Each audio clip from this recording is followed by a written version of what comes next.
সুপ্রভাত। নভেম্বরের শেষে যেমন বলেছিলাম, প্রতিটা ঝামেলার শেষ প্রান্ত ধর্মে গিয়ে পৌঁছাবে, ঠিক সেরকমই আপনারা দেখতে পাচ্ছেন এ কদিন ধার্মিক অশান্তিগুলো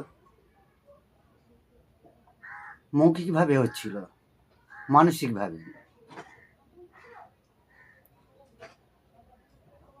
এবার সেটা প্রবল আকার ধারণ করতে চলেছে। হয়তো বড়সড় অশান্তির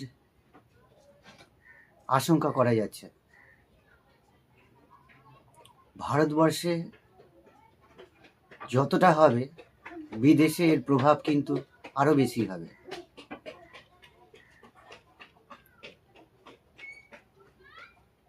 সামনে ক্রিসমাস ডে, 25শে ডিসেম্বর, 31 ডিসেম্বর, 1 জানুয়ারি অশান্তির চেষ্টা করা হবে। এই ধর্ম নিয়েই হবে। এবং 20 থেকে 30 তারিখের মধ্যে জলের দ্বারা মৃত্যু,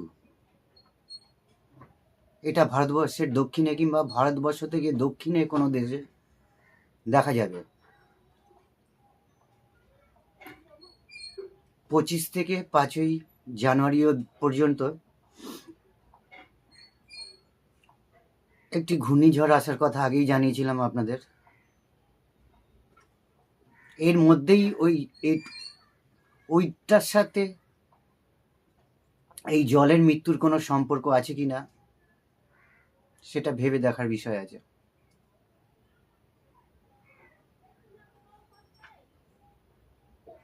আগেই আপনাদের জানিয়েছিলাম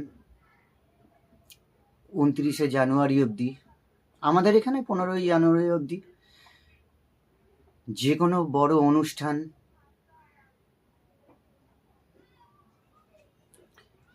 এগুলোতে বিপদ আসতে পারে। 31 ডিসেম্বর, 1 জানুয়ারি, 25শে ডিসেম্বর। আপনারা সকলেই জানেন, দিল্লি বিস্ফোরণের সময় 300 কিলো বিস্ফোরক এখনো উদ্ধার করা যায়নি। এটার ভয় তো একটা এখনো আছে, অবশ্যই আছে। সকলকেই সাবধানে থাকতে হবে। ভিড়ভাড় জায়গা থেকে আমি আগেই বলেছি, এখন ভিড়ভাড় জায়গা মানে পার্টি, বেশি ভিড় জায়গা, এগুলো সুরক্ষিত নয়।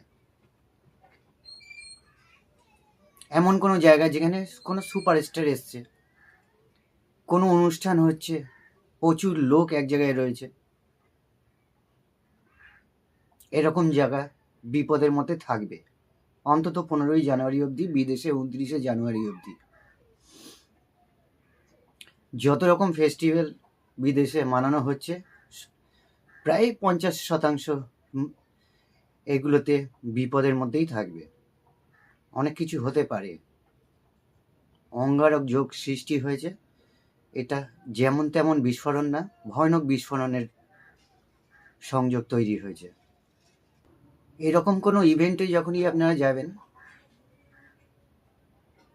এই সময়টায় দেখবেন কোনো না কোনো প্রবলেম দেখা দিতে পারে। যদি বড় ধরনের কোনো ঘটনা নাও ঘটে, ছোট ছোট ঘটনা যেগুলো ভালো নয়, অস্বাভাবিক ঘটনা, এগুলো ঘটতে পারে। কোথায় কোথায় বিপজ্জনক স্থানে থাকবে? ধর্মীয় স্থানগুলি, বিভিন্ন বিদ্যালয়, এমন জায়গা যেখানে সুপারস্টার কিংবা কলাকৃতির মহান কোনো ব্যক্তি এসেছে, তাকে দেখতে অনেক লোক এসেছে, এই সব জায়গাগুলো বিপদের মধ্যে থাকবে। বাস, ঘোরার জায়গা, গাড়ি, সিনেমা হল, প্রেম করার জায়গা, এইসব জায়গাগুলো টার্গেটের মধ্যে থাকতে পারে। সকলে সমস্ত রকম সাবধানতা অবলম্বন করে সমস্ত উৎসবগুলো পালন করবেন। ধন্যবাদ।